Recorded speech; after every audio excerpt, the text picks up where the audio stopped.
তত্ত্বাবধায়ক সরকার ব্যবস্থা বাতিল অবৈধ। তত্ত্বাবধায়ক সরকার ব্যবস্থা বাতিল সহ বেশ কিছু বিষয়ে সংবিধানের পঞ্চদশ সংশোধনী অবৈধ ঘোষণা করেছেন হাইকোর্ট।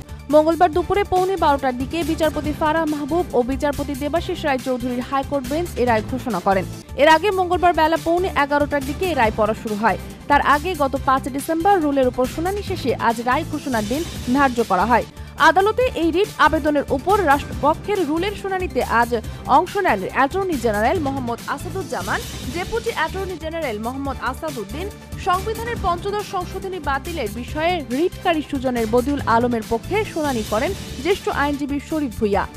বিএনপির পক্ষে শুনানিতে ছিলেন জ্যেষ্ঠ আইনজীবী জয়নুল আবেদিন, বদরুদ্দোজা বাদল, রুহুল কুদ্দুস কাজল প্রমুখ। এছাড়া জামায়াতের পক্ষে শিশির মনির, ব্যারিস্টার এহসান সিদ্দিকী, ইনসানিয়াত বিপ্লবের পক্ষে ইসরাত হাসান এবং 4 আবেদনকারীর পক্ষে জুনায়েদ আহমেদ চৌধুরী ও ইন্টারভেনর হিসাবে হামিদুল মিসবাহ শুনানি করেন। জানা গেছে, গত 4 ডিসেম্বর হাইকোর্টে পঞ্চদশ সংশোধনীর বৈধতা চ্যালেঞ্জ করে করা দুটি রিটের শুনানি হয়। এরপর 17 ডিসেম্বর রায় ঘোষণার তারিখ নির্ধারণ করেন আদালত। পঞ্চদশ সংশোধনীতে বঙ্গবন্ধু শেখ মুজিবুর রহমানকে জাতির পিতা হিসেবে সাংবিধানিক স্বীকৃতি দেওয়া হয়। এছাড়া জাতীয় সংসদে সংরক্ষিত নারী আসন 45 থেকে বাড়িয়ে 50 করা হয়। এছাড়া এর মাধ্যমে সংবিধানের 7 অনুচ্ছেদের পর 7-এর ক, খ অনুচ্ছেদ সংযোজন করা হয়, যেখানে বলা হয় সংবিধান বহির্ভূত পন্থায় রাষ্ট্রীয় ক্ষমতা দখল, রাষ্ট্রদ্রোহ অপরাধ বিবেচনায় নিয়ে সংশ্লিষ্ট ব্যক্তিকে রাষ্ট্রদ্রোহের অপরাধে দোষী করে সর্বোচ্চ শাস্তির বিধানও যুক্ত করা হয়েছে। 2011 সালে 30 জন পঞ্চদশ সংশোধনীর মাধ্যমে তত্ত্বাবধায়ক সরকার বিধানে আওয়ামী লীগ শেষ পেরেক ঠুকে দেয়। এছাড়া সংসদের মেয়াদ শেষ হওয়ার 90 দিনের মধ্যে নির্বাচনের বিধান জারি করা হয়। এভাবে ছোট বড় 55টি সংশোধনী আনা হয়। তত্ত্বাবধায়ক সরকার ব্যবস্থা বাতিল সহ বেশ কিছু বিষয়ে সংবিধানের পঞ্চদশ সংশোধনী অবৈধ ঘোষণা করেছেন হাইকোর্ট। মঙ্গলবার দুপুরে পৌনে 12টার দিকে বিচারপতি ফারাহ মাহবুব ও বিচারপতি দেবাশিস রায় চৌধুরীর হাইকোর্ট বেঞ্চ এ রায় ঘোষণা করেন।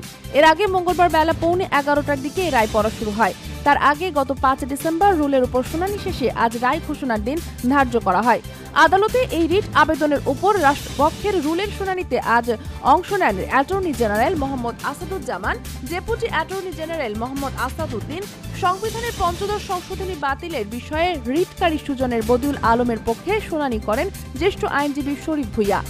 বিএনপির পক্ষে শুনানিতে ছিলেন জ্যেষ্ঠ আইনজীবী জয়নুল আবেদিন, বদরুদ্দোজা বাদল, রুহুল কুদ্দুস কাজল প্রমুখ।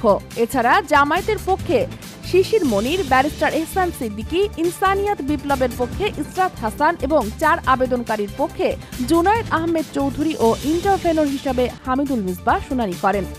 জানা গেছে, গত 4 ডিসেম্বর হাইকোর্টে পঞ্চদশ সংশোধনীর বৈধতা চ্যালেঞ্জ করে করা দুটি রিটের শুনানি হয়।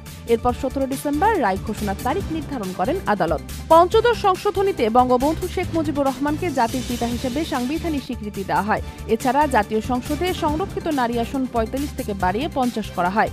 এছাড়া এর মাধ্যমে সংবিধানের 7 অনুচ্ছেদের পর 7-এর ক, খ অনুচ্ছেদ সংযোজন করা হয়, যেখানে বলা হয় সংবিধান বহির্ভূত পন্থায় রাষ্ট্রীয় ক্ষমতা দখল, রাষ্ট্রদ্রোহ অপরাধ বিবেচনায় নিয়ে সংশ্লিষ্ট ব্যক্তিকে রাষ্ট্রদ্রোহের অপরাধে দোষী করে সর্বোচ্চ শাস্তির বিধানও যুক্ত করা হয়েছে। 2011 সালে 30 জন পঞ্চদশ সংশোধনীর মাধ্যমে তত্ত্বাবধায়ক সরকার বিধানে আওয়ামী লীগ শেষ পেরেক ঠুকে দেয়। এছাড়া সংসদের মেয়াদ শেষ হওয়ার 90 দিনের মধ্যে নির্বাচনের বিধান জারি করা হয়। এভাবে ছোট বড় 55টি সংশোধনী আনা হয়।